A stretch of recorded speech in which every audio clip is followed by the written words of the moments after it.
السلام علیکم ورحمت الله. دوستانو زما لاس کې به دا وینئ دا چې دی ګنی دی او د دې ګني نه دی د اور په لړلو کې استفاده کوي نه پوهېږي چې دی دلته زیات دی او که څنګه دغه چې د ګني پاتې شوني دي ګني نه چې کله اوبه د دې ماشین په واسطه ووځي بیا دا پاتې شوني دلته وچوي او بیا دلته د اور استفاده ترې کوي د ګنیو د جوړولو هغه پروسس چې دی په دې اور باندې کېږي دننه هم درته ښیم ټول مصرف په دې ګاڼۍ څومره راغلی تقریبا 4 لک روپۍ 4 لک افغانۍ ماشینري کوټه هر څه سره هر څه سره ښه زما فرض که پټی دی ګني مې پکې کرلې زه غواړم دا ګني نه دلته سوچه ګوړه جوړه کړم ما نه به مست څومره ګاڼۍ والا اخلي دا خروار کې 10 منه دا خو نو ټول مې تاسو ته کرلي دي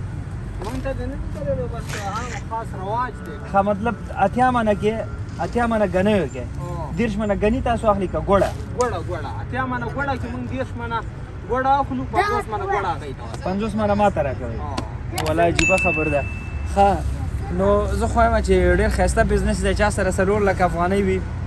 سټارټ یې کوي راشي د طریقه زده کړي دا پیسې د بکس په کونج کې مه زړوئ پیسې در سره یې په کار یې واچوئ ځان استفاده ترې وکړئ دا کار چې دی ډېر کم شي نه شروع کېږي داسې نه ده چې زه سوچ کوم چې والله ما سره 3 لک 4 لک افغانۍ دي دا به زه کېدم دا په دې خو هېڅ هم نه کېږي باید نورې پیدا کړم نه هغه عامه اصطلاح کې مونږ وایو پیسه ګټي همداسې ده ورونو که نه ښه زه فرض که 4 لک افغانۍ په داسې یو شي ولګوم په دې سیزن کې کم تر کمه یو 15 لکه 20 لکه خو به ګټئ نه عام خیمه که نه داسې تقریبا 20 لکه روپو پورې په یو سیزن کې فرض که 3-4 میاشتو کې ګټې نو په هندوستان هم دونه ګټه نشته راځئ دا ګنۍ به دلته کېدم که نه نور هغې ځای نه واخلم دا ځای څه په خاطر دی ښه ایره دې ځای راوباسي ګني تاسو وینئ هلته پراته دي دې ځای نه ګنۍ راوباسي داسې او دا ماشین جالا کوم ځای کې اوهو دلته ځای دی دې خوا دا دلته ورکوي یو پکې ورکوي دلته نه خوله ټوله ډکوي تر څو چې کسیږي ورکوي او دا تعویض دی او شربت دلته راځي شربت څنګه راوړي دا ناوه دی او دا ناوه دا داخل ته ځي ها داسې شربت راځي او داخل ته ځي زه داخل کې څه دي هغه هم درته راځه داسې راشه مالک ته ها ځه نه خوښېږم انشاءالله ځه ډېر ښه ګني دي راځه شاکر راشه دې ته د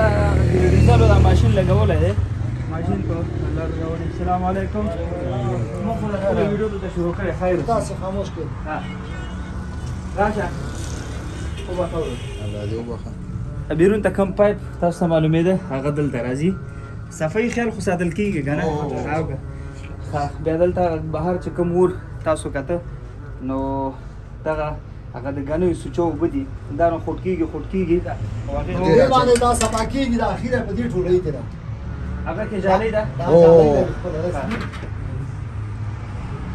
ښه موږ کوشش دا وي څنګه وکولی شو خپل افغانان مو په پښو ودرېږي ښایسته په بزنس کې تا په تجارت کې به کمی نه راځي که نه هغه طریقه دې خلکو ته ښیي ډېرو خلکو سره پیسې خو زړې کې په کار یې نه اچوي که نه 4 لکه روپۍ مصرف پرې راغلی دی ته مخ د دې خوا واړوه چې خلک دې مو وویني که نه چې ماشاءالله څومره ښایسته مفکوره ده نو 4 لکه افغانیو باندې دومره غټ کار کېږي زه راغلم ګوړه من په څو ده 2 کیلو تقریبا په 200 افغانۍ 200 افغانۍ فکر وکړه چې دی د یو خروار کې دی 10 منه دی اخلي نو تقریبا 21,000 افغانۍ تاسو اخلي همداسې ده او څونه مصرف به دې پرې راځي دا مصرف دې باندې بېرته زموږ تقریبا 14,000 راځي ښه 14,000 21,000 نو 2,000 مونږ ته پاتې کېږي 2,000 په څو ورځو کې بس دا 2 ورځو کې 2,000 افغانۍ څه فکر کوي ډېر شی نه دي ماشاءالله دې باندې بیا د انجن هم دی او کړی هم دی او دا مزدوران ګټه پکې شته که نه هو یا نه ورې نه شته ګټه پکې خوشحاله یې پکې خوشحاله ښه نو دا کور کې مو پیسې وي بیا هم درته په کار یې واچوئ نه تنها یوازې ګاډۍ نور کارونه هم شته دي نو دې سره زموږ او ستاسو یوازې د تا د اقتصاد غم وړي نه وي بلکې د هېواد اقتصاد ته هم سترګې دي انشاءالله چې ته په خپو ودرېږې دی په خپو ودرېږي هغه ودرېږي ملک سره پورته کېږي نو دغه هغه د ګوړې د جوړولو ګاڼۍ ده نو لږه ګوړه به موږ ځان سره واخلو بازار کې سړی اخلي هغه کې ملاوټ وي هر څه پاکستاني ګوړې دی اوس د ګوړو دغه هم خراب کړی ریټ هم خراب کړی دی پاکستاني ګوړه کې څه مکس کیږي هغه کې د مټانو رنگ راچول کیږي د هغه مواد په کې جوړ کیږي کیمیاوي چې هغه د دې هغه د زړښت دا کې لکه مخنیوي کوي اوس کله ګوړه مونږه ساتو د 3-4 میاشتې نه دا خپل دغه راپریدي رنگ راپریدي نه خپل دې خپل یو قسم ته وبې هغه راپریدي خو پاکستاني ګوړه به لکه وبد نه راکېږي مطلب هغه کیمیاوي مواد او هغه کې دغه مواد کیمیاوي بل مسله کې دا ده چې هغه ګوړه ډیره زیات ارزانه بازار ته راځي پاکستاني کالدار باندې غسل کیږي د تجارانو سره دا کړه قرارداد هغه دلته راځي په خدای خطر باندې بهترینه نقطې ته د اشاره وکړه نو اوس دولت ته په کار څه ده هغه ګوړه یا هغه مواد چې داخل کې تولیدیږي خیر کې قیمت نسبت هغه ته پورته وي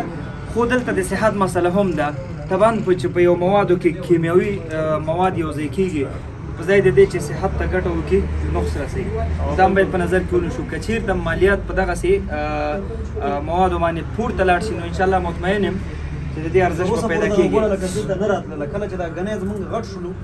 دا اوس دا ګوړه سټارټ شوله پاکستان نه او دلته په دغه برخه کې چې خدای پاک دې هدایت وکړي هغه خلکو ته او تر اوسه پورې دا ګوړه نه وه چې کله دلته زمونږ حاصلات ورسېدل دلته دا ګوړې تولید شروع شو هغه را شروع شوه سړی حیران پاتې شي دې مسلماني ته سکل چا چې مخکې خرید کړی او سکل شاوخوا 15 لکه افغانۍ تاوان کوي یاره وکس غني کې په یو ګریب غني کې 15,000 افغانۍ تاوان کوي دغه وجه امید لرم چارواکي خصوصا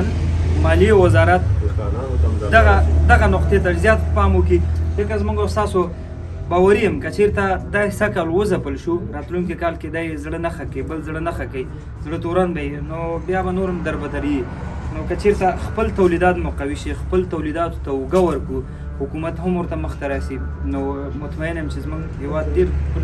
په کم وخت کې په پښو درېږي مننه امید لرم ویډیو مو خوښه شوي او یو نظریه یو ایډیا درته پیدا شوي ویډیو سره شریکه کړئ الله مو خوشحال لره